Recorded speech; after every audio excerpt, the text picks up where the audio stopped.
भगवान जगन्नाथ की पवित्र भूमि, कला संस्कृति की जन्म स्थली, वीरों और महापुरुषों की जननी ओडिशा। कलिंग राज्य का उल्लेख महाभारत जैसे पौराणिक ग्रंथों में मिल जाता है और इसकी कहानी वे पत्थर भी कहते हैं जिन पर यहाँ के प्रतापी सम्राट खारबेल का नाम लिखा है। ओडिशा के निवासी कितने स्वाभिमानी, राष्ट्रभक्त और साहसी हैं, इस बात का प्रमाण कलिंग युद्ध स्वयं है।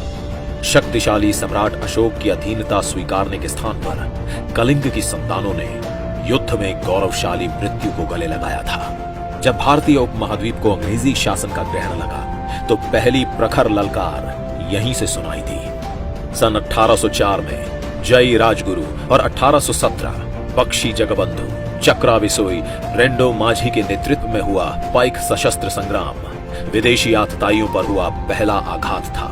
बाद में सरदार सुरेंद्र साई ने मुक्ति संग्राम को आगे बढ़ाया। उत्कल जननी ने ऐसे महामानवों को जन्म दिया जिन्होंने भारत के स्वतंत्रता संग्राम को अपने लहू से सींचा और आजादी के फूल खिलाए। मधुसूदन दास और गोपबंधु ने सत्याग्रह की राह पर चलकर स्वतंत्रता का आंदोलन चलाया। वहीं लक्ष्मण नायक, बालक बाजी राउत और रघु दिवाकर जैसे वीरों ने अपने प्राणों की आहुति देकर मातृभूमि का कर्ज चुकाया। पवित्र प्रधान जैसे कई स्वतंत्रता सेनानियों ने अपने संघर्ष से देश का मान सुरक्षित रखा। आज देश प्रधानमंत्री श्री नरेंद्र मोदी के मार्गदर्शन में अपने महान स्वतंत्रता संग्रामियों की स्मृति के उज्जवल आलोक में आजादी के 75 वर्षों का उत्सव मना रहा है। जब अपनी मातृभूमि पर गर्व करने वालों की बात चलती है तो सहज ही नाम याद आ जाता है उत्कल केसरी डॉक्टर हरे कृष्ण मेहताब का।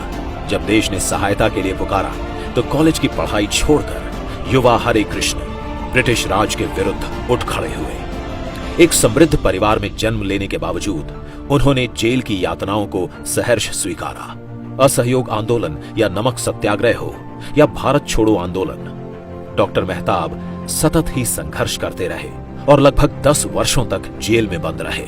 जब आप 1942 से 1945 तक जेल में कैद थे तब भी ओडिशा के गौरवशाली इतिहास की स्मृतियां आपको उत्साहित रखती।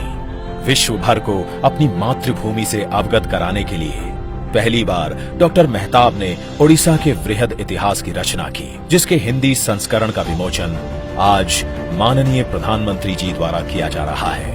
1946 में वे ओडिशा के प्रधानमंत्री बने और फिर अपने प्रयासों से उन्होंने 25 रियासतों का एकीकरण कर वृहदतर ओडिशा का गठन किया, जिसमें सरदार पटेल का उन्हें भरपूर सहयोग मिला। बाद में वे प्रदेश के पहले मुख्यमंत्री बने। डॉक्टर मेहताब अपने ऊंचे कद के लिए जाने जाते थे, परंतु उनका किरदार और भी बुलंद था।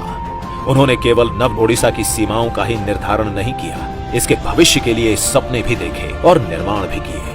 उन्होंने हीराकुंड बांध के निर्माण, पारादीप पोर्ट और राउरकेला स्टील प्लांट सहित अनेक उद्योगों की स्थापना से आधुनिक ओडिशा की नींव रखी, तो कटक के स्थान पर भुवनेश्वर को नई राजधानी बनाने में अहम भूमिका निभाई। मजबूत बुनियाद पर खड़ा ओडिशा आज धमरा और पारादीप बंदरगाह का कायाकल्प हो या ऊर्जा गंगा पाइपलाइन परियोजना, खनिजों का सही उपयोग हो या फिर प्रदेश को हाइड्रोकार्बन हब बनाने की बात, ओडिशा अपने नवोदय की ओर निरंतर बढ़ रहा है। आज ओडिशा प्रेरित भी है और सक्षम भी। फिर निश्चय से विजय होगी। उत्कल भूमि की जय जय होगी। जय जगन्नाथ।